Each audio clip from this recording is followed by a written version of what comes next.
This CKNW podcast is brought to you by Destination Toyota in Burnaby, BC's #1 Toyota dealer for the sales purchase experience. I'm glad you're with us. I've been looking forward to this, and I was thinking this should be like a movie wind-up here, because I'm telling you, I have got one of the godfathers of technical analysis, the original gold bug, an absolute, I think he has written one of the real Bibles of investment called Mass Psychology and many other best-selling books.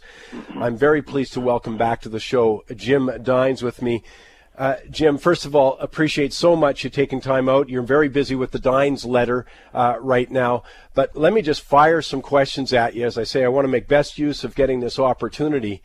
Let's start with the market reaction to the extension of QE3. Very positive on Wednesday into Thursday a little bit, but then Friday gave up most of the gains. I'm just wondering, what do you think both the consequences for the stock market, for the Federal Reserve's decision to extend QE, maybe on the short term, maybe look a little longer term too?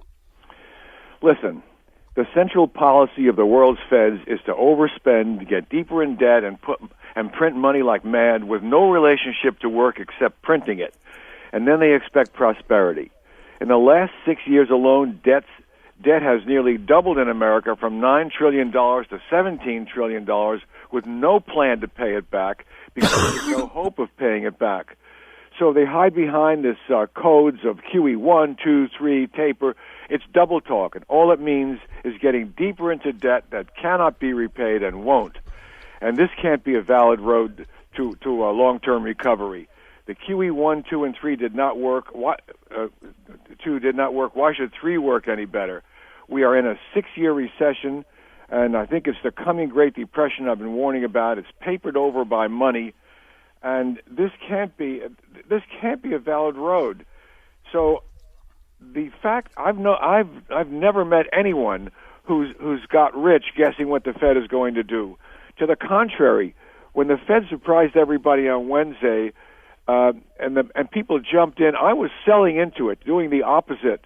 And I'm going to recommend one stock today that should do much better than that.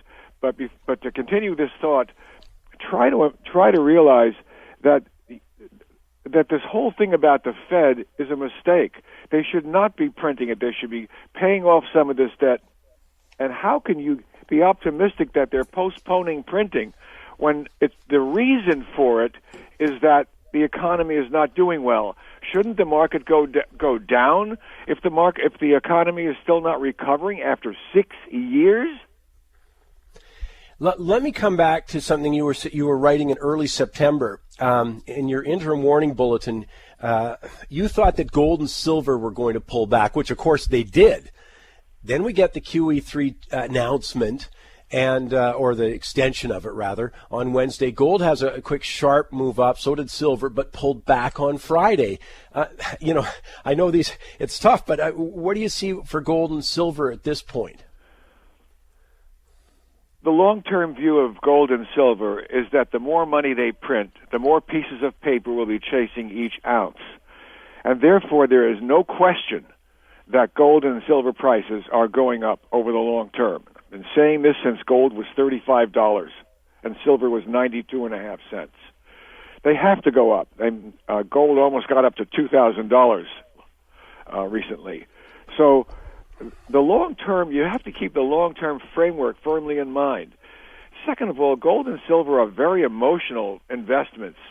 They tend to attract mass psychological swings, and trying to look at day-to-day movements is a mistake. We recently got off our sell signal on gold, and now we're bullish on it. I think you're going to see a rise starting as soon as next month, this October.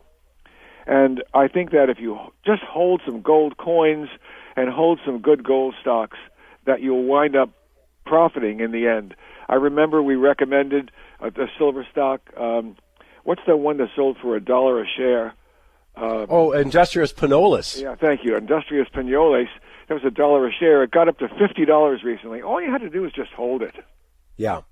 By the way, your Spanish is much better than mine. Muchísimas gracias. But it's interesting. You talk about gold stocks.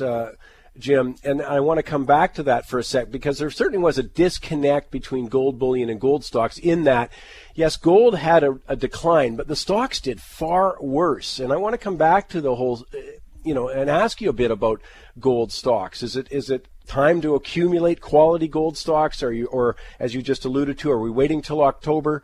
That kind of stuff. What is your analysis telling you? Well, on a short-term basis, I think they're going to come down a bit more. But they should be hitting bottom sometime within coming weeks, and I'm looking to flash that on an inter-morning bulletin.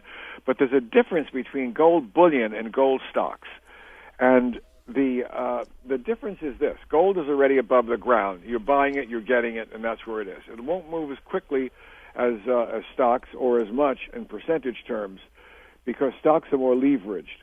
Stocks have other factors. Governments can raise taxes on them or steal them. They call it nationalizing it, or they can run out of ore.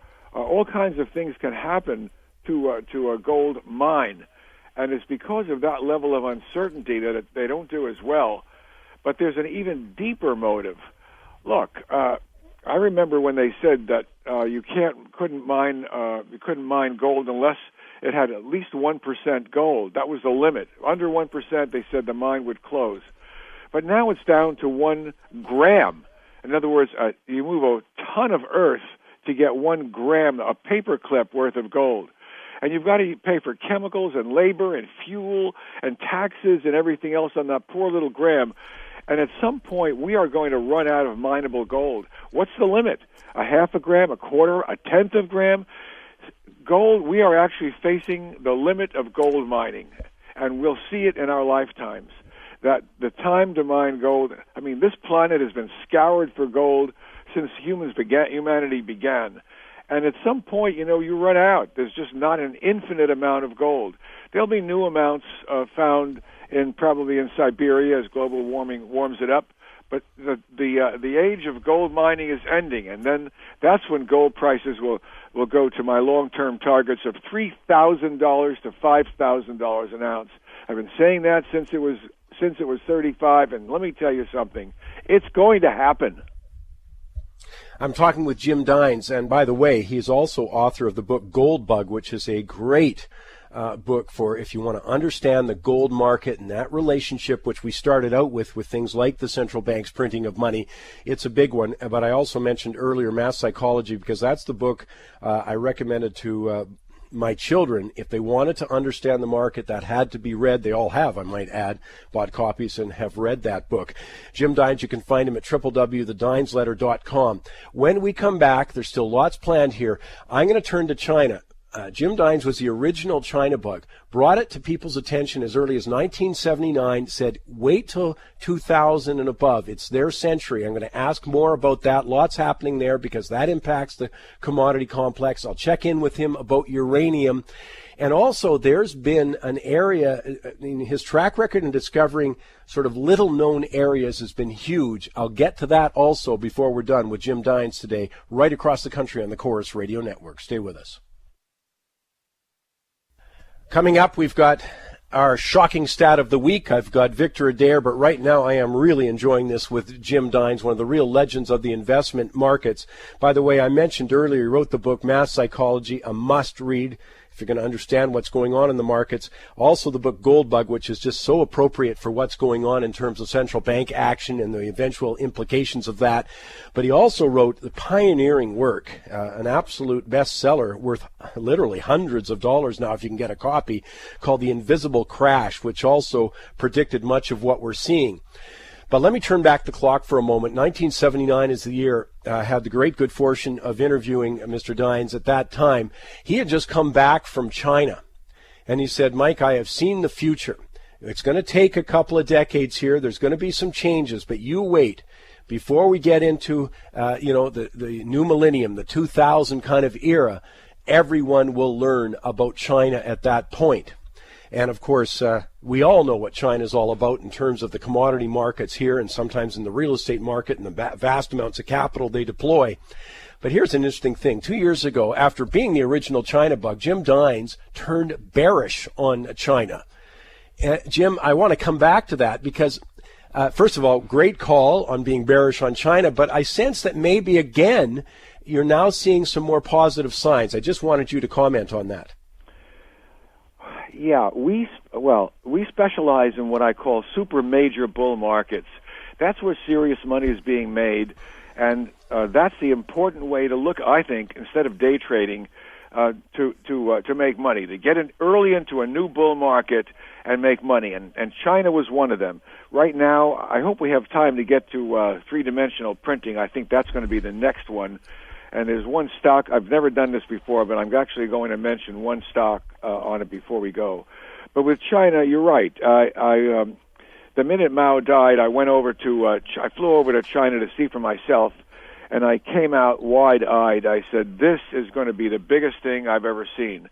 And I came out and actually predicted that China would dominate the financial world in the 21st century, and people got apoplectic when I said that. And but I had the guts to stand my ground, and in fact, you were just starting your show around then, and I was talking about China, as I recall. But anyway, it's what I call a screaming bull market, and these China stocks are absolutely the place to be.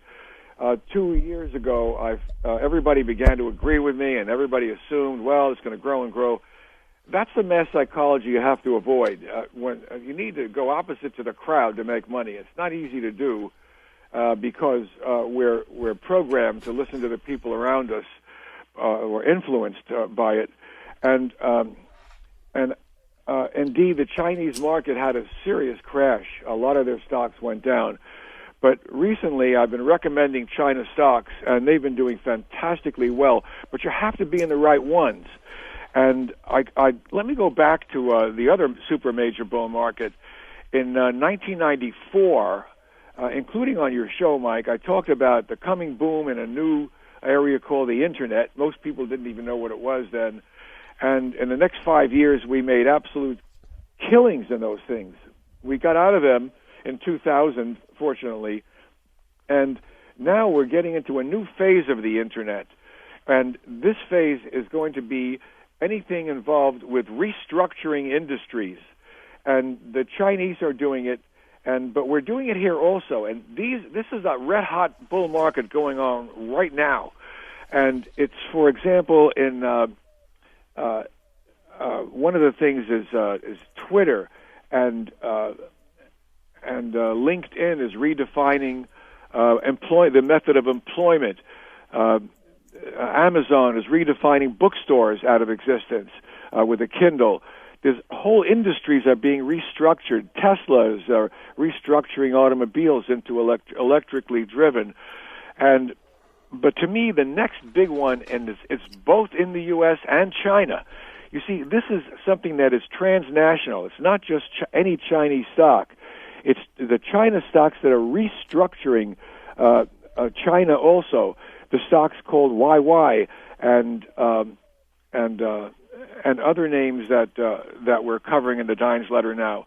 But we have the same companies going on in America. I'm not sure how many you have in the Canadian market, but in the year 1994, I said it would be the biggest invention since the 15th century's Gutenberg printing press, and it's actually happening again.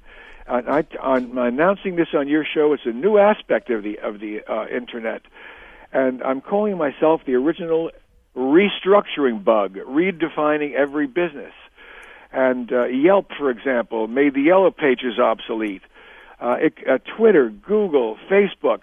We've been focusing on which one would be next, and it's going to be, believe it or not, restructuring manufacturing, and it's going to be with 3D printing.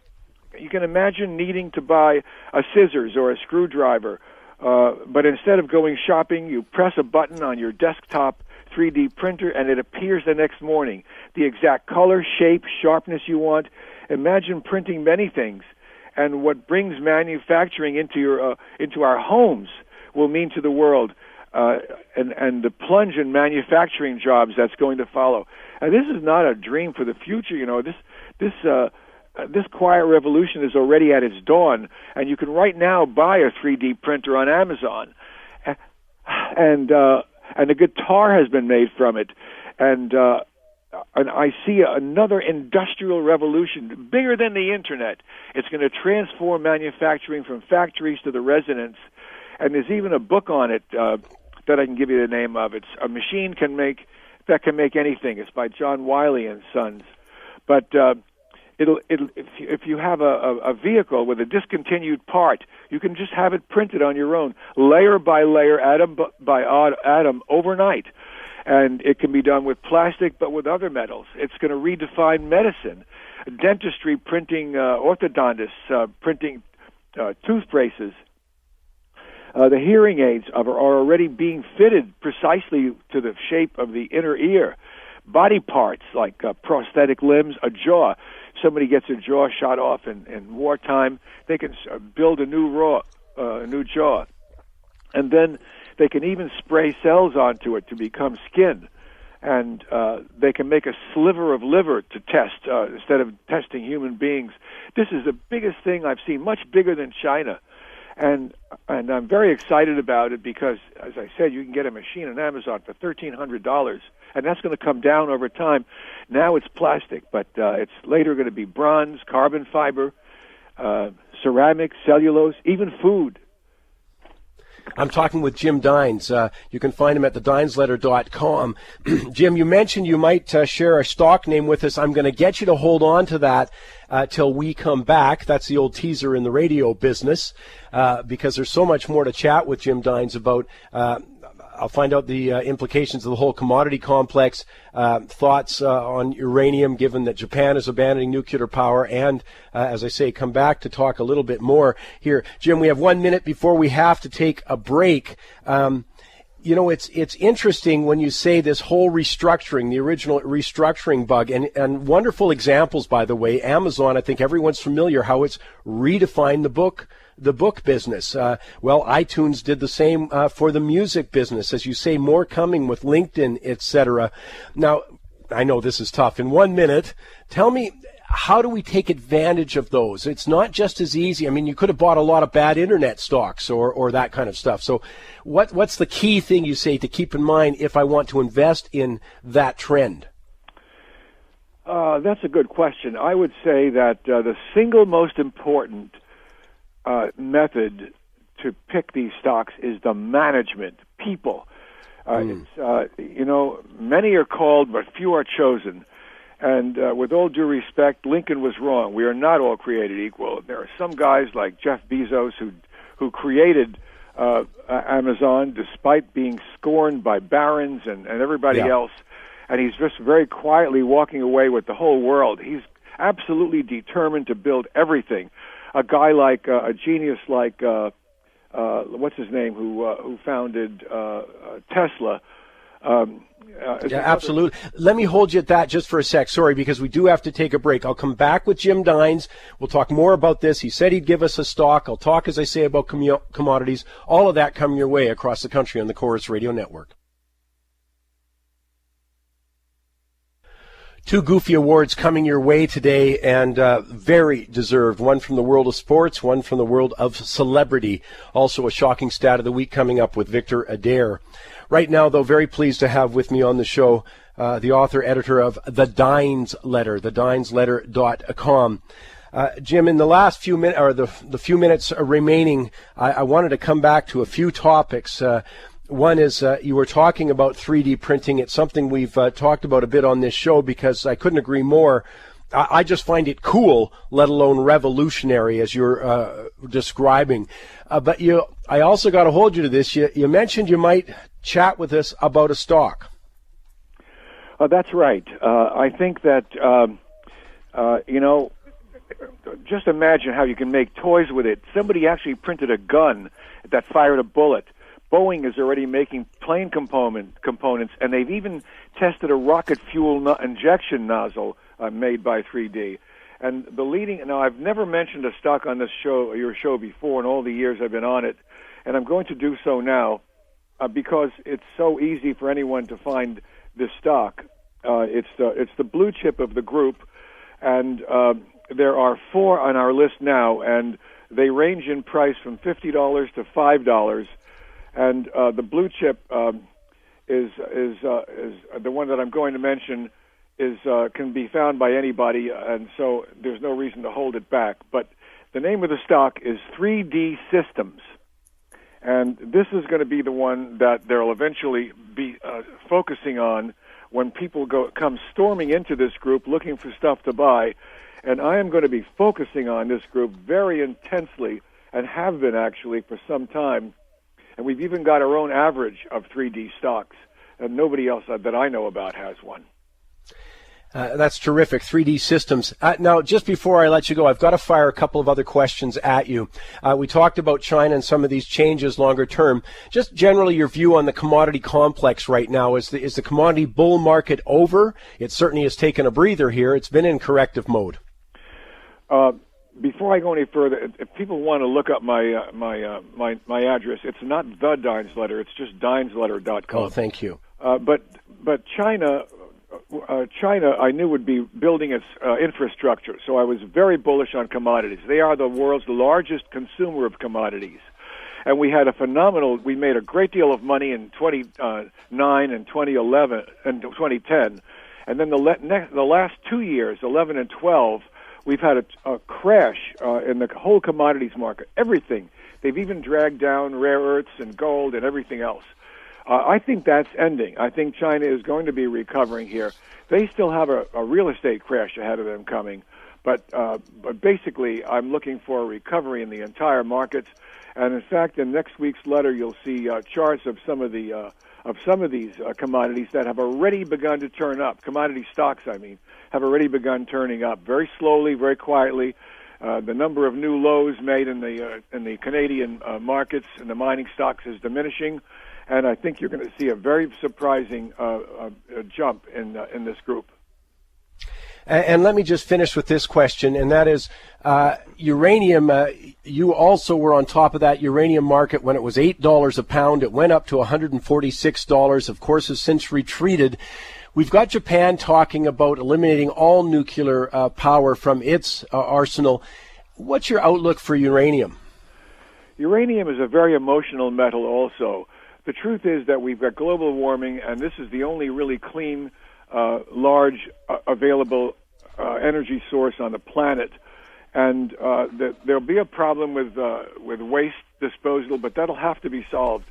And a lot of countries are saying they will not use it, such as Germany and Japan, but they're already beginning to try to replace it with wind power when there's not enough, and they're trying to replace it with buying oil in the open market, which they can't afford. The Japanese are already groaning about the much higher electricity bills, and my prediction since Fukushima was that they would go back to nuclear power. Don't forget, Fukushima occurred not because of the plant. It occurred because they were too stingy to put a high enough wall up in front of it against the tsunami. And that's what caused the trouble. You know, location is everything. You must take nuclear power seriously. It's as dangerous as fire and electricity, and we had to learn the hard way with those also. You need to avoid earthquake zones. You need to get protected from natural disasters. And then you'll have a great source of energy, but it must be done intelligently and taken seriously, and not be done by stingy people who are trying to save some money on a wall, and look what it's cost them. Great stuff as always. I'm talking to the author of the Dines Letter, but find it at dinesletter.com, just D-I-N-E-S letter.com, dinesletter.com.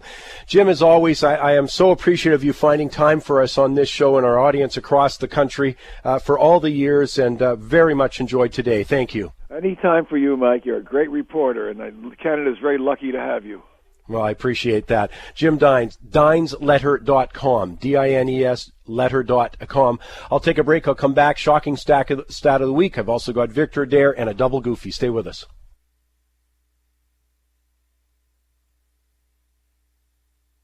On deck with me in just a moment, but first, my shocking stat of the week. And this really plays into what we're doing in Calgary on Sunday, October 27th, with Jack Crooks, who's had a terrific year trading currencies. Something that Victor always says is that's where the action is.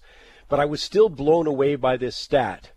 You know, in 2007, $3.3 trillion worth of currencies traded a day. In 2007, $3.3 trillion a day. That's about twice the size of the Canadian economy in a year. Okay, you go to flash forward to 2010. It's $4 trillion trading a day. You know what it is now? I mean, gosh, that was $4 trillion in 2010. Right now, it is $5.3 trillion every single day trades in the currency markets. That is 3 times the size of Canada's total GDP this year. That's in a day. It's absolutely mind-blowing. But here's the other thing. 87% of all deals have the U.S. dollar as part of that trade, one side or the other. The euro is at 33%, yen at third most active currency at 23%. That's why the games are all there. That's why I believe if there is a panic in the world, the flight to safety is back to the U.S. dollar. But man, those were staggering numbers. $5.3 trillion each and every day. No wonder that's where the action is. And we'll be talking about that Sunday, October 27th in Calgary, how to make money off of those trades. Victor Adair follows that in a very close market way because there's a lot of dough to be made there. Hey, Victor, I wanted to start today. We've been talking about the Fed all morning. How can't we? There's the Fed saying they're going to continue with their easy money policies, surprising the market on Wednesday. I want to know this. I know you sit back and you ask yourself this question, get your perspective. Do you think the market overreacted to what the Fed said? Yes. Okay, let's go on now. No, but because that's what you're looking for, in terms of opportunity. Is something overreacted to the upside, overreacted to the downside. So as a trader, tell me what you were looking at now.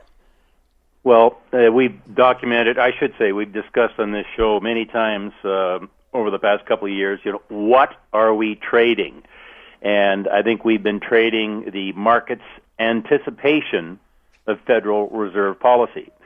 So going into Wednesday of this week, the market anticipated that the Fed was going to begin the taper. And clearly the Fed didn't do what the market had been anticipating, so the market had to reprice.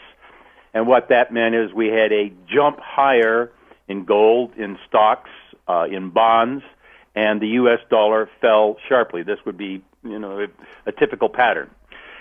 And so my thought was, okay, the market is anticipating that the Fed now is going to stay far easier for far longer than what they thought before Wednesday.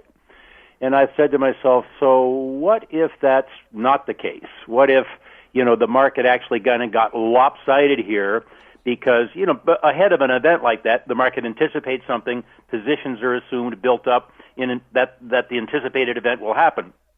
When that doesn't happen, you got to throw the baby out with the bathwater. We had this surge. So then I thought, if in fact there is an overreaction, what is the best trade? And clearly of the options there, the best trade would be to short precious metals, which had jumped very sharply, or short stocks, which were at new all-time highs, or, in my view, buy the U.S. dollar, which had got knocked down in the news because I was kind of neutral on bonds. And then I just kind of went through that. Just before you go further, I want to reiterate for people. So what you were looking for is you were saying, hey, did the market overreact? So where did it react? It reacted in gold, it reacted in stocks, reacted in knocking the U.S. dollar down. So you were looking to position opposite to what the consensus was. I was looking to position opposite to what I would call the knee-jerk reaction following this move by the Fed, which was counter to what had been anticipated. Just thinking that... And when I say, I could choose this, or this, because to me they're all the same trade. On my shelf here I've got an autographed copy of Jimmy Dine's book, Mass Psychology, and if people want to trade in the markets, you got to read that book. And this was absolutely a case of mass psychology, I think driving a market to an extreme, almost in a panic. And then what I do with my short-term trading accounts, and let me put an underline under short-term. I could see gold being a lot higher in a year from now, believe me. But short-term, I thought the gold market was the best trade to get short gold because Gold has been in a downtrend the past couple of years where stocks have been in an uptrend. If I want to get short, it's easier to be short gold than to be short stocks. At least that was my thinking on Thursday when I took a position in the market. Let me ask you then, how do you figure out an exit point from that trade? So it's gone your direction. Yeah. On Friday we had a big drop. I still think it was just short covering a lot on Wednesday and Thursday, sort of a panicky short covering. So we got a reaction. Didn't look like there was a lot of follow through, so it was a pretty good drop there. Would you just exit that trade? Or, I mean, some people would, because you say, hey, man, I just copped $50 on this thing. Well, $50, it was actually about 40, and that's nice. But anytime I put a trade on, I always have an exit strategy in mind, like where I'll get out if I'm wrong. If I'm right and the market goes my way, then I'm going to try to stay with the trade and maybe even add to it. So here it's really simple. I mean, we made a high on Wednesday, in the panic, as it were, as gold prices ran up $50 or $60, whatever the number was. If the market now was to turn and take out those highs, whatever the number was, I forget exactly. Let's say 13. Let's give it 1390 or 1373, 74. Yeah, that's that was about the right. range. Yeah. Then as the boys on the floor would say, I'm wrong and I'm gone. Okay, just get out of the trade, take a small loss, and say, oh, that's too bad. On the other side, if the market now falls through the lows we made last week, I think selling will intensify. And if I can screw up the courage to try to add to my position, I'll do that. I think it's important what you're saying. That's why I wanted to reiterate it. We talk about this a lot in the show, and I write about it, you write about it, Michael talks about it. Things trade with a floor and with a ceiling. When it breaks through the floor, it's going to a new level down below. Breaks through the ceiling, the theory is the probability's gone very high. There's some other things, of course, coming into play, like was it a strong move, lots of volume, but it breaks through the ceiling, it's going up. So that's why you're saying, Vic, the first move people will be traders will be looking at, is that sort of whatever the high was on Wednesday late, that 1373. They'll look at that, and they'll look at what that low was coming into that, which was about, just under $1,300. Let's call it 1293. So that's the range. If it breaks one of those, it's looking to go further in that direction. Yeah, and I as I say, the gold market has traded down for about 2 years now. Obviously, it's not done a straight line. We had a pretty good bounce off the lows at the end of June. We rallied about $200. And just so that I'm not a perennial bear, I mean, I caught half of that move on the upside. But I think we've just, despite all the, say, pro-bullish Syria kind of news that we had, the markets started the trade down here again. If we take out last week's lows, which was around 12, I can tell you exact, but about 1280 odd, where were we at here? 1282, roughly. If we were to take that out, then I think the lows we made back at the end of June, which was below $1,200, do become a target. I become a little esoteric here, but I want to just last question for you. Vic, when you look at the low, are you looking at whatever the low was trading during that day or the close? For different technical reasons, I'll look at different prices, but what I just quoted you there was the low of the day, and we'd made that well ahead of the what I call the Fed event. So we'd had some bearish news in the market, or at least bearish psychology. Prices had gone down, then rallied back up ahead of the Fed event, and then really jumped higher on the Fed event. We like at a $60 day anyway on that day, big day.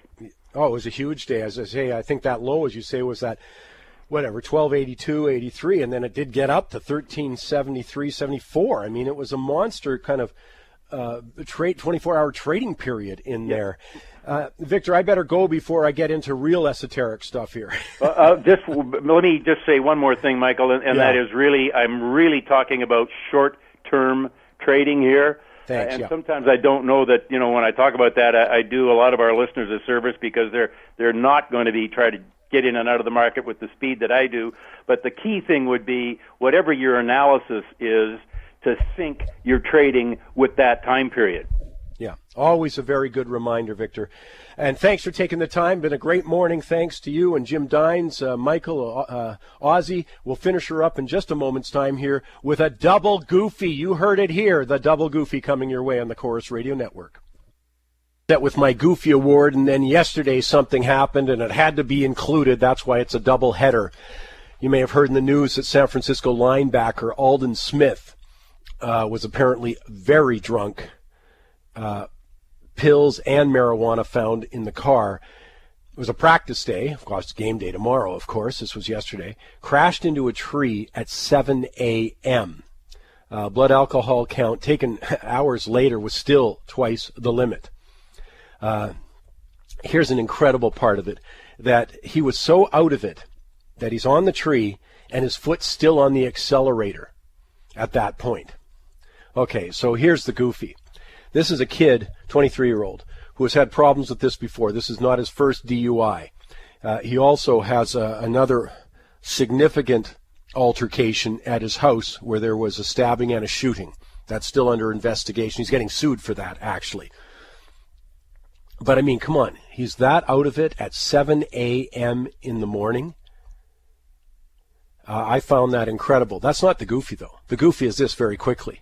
The 49ers have already said he is going to play. Coach Jim Harbaugh, he is going to play on Sunday. Keep in mind, a year ago, when it wasn't a big star, last year they had defensive lineman DeMarcus Dobbs.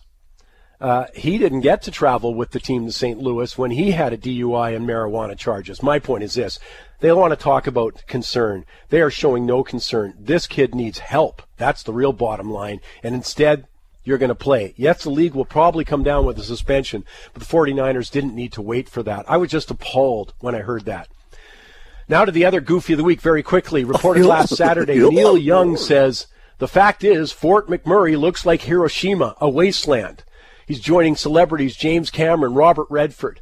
I mean, the comparison is incredibly disrespectful for the tens of thousands who died a terrible radioactive death at Hiroshima. But that's not the goofy. It's just his penchant for overstatement and breathtaking bad sense. But it's incredible. These people live in a different world. The goofy is that here are celebrities who make millions of dollars jetting around the world, often using petroleum products. James Cameron's case, he collects Humvees, for God's sakes. Neil Young's case, his first 2 decades were selling petroleum products. That's what records were. Now he jets around. I love Rex Mercy, puts it so well. These celebrities live in a cloistered fame because of the society fueled by oil that supports them. Let me add this, not to put too fine a point on it. I find them ethical and intellectual pussies. He gets my goofy along with these celebrities. Thanks for listening.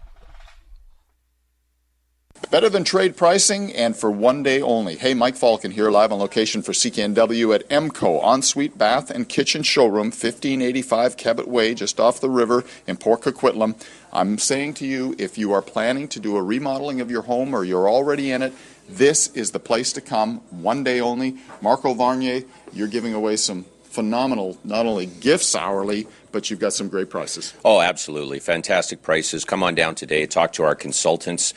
We've got a lot of consultants on hand to help you with any of your projects that you have either ongoing or you want to start. Also, come down today where you're giving out hourly door prizes. The next one is a high-tech $50 Visa gift card. And you have to be here to be able to do that. So get on down here. If you're here before 10, your name goes into the draw, and we will be drawing it on site. Where are we? MCO, the Ensuite Bath and Kitchen Showroom, 50.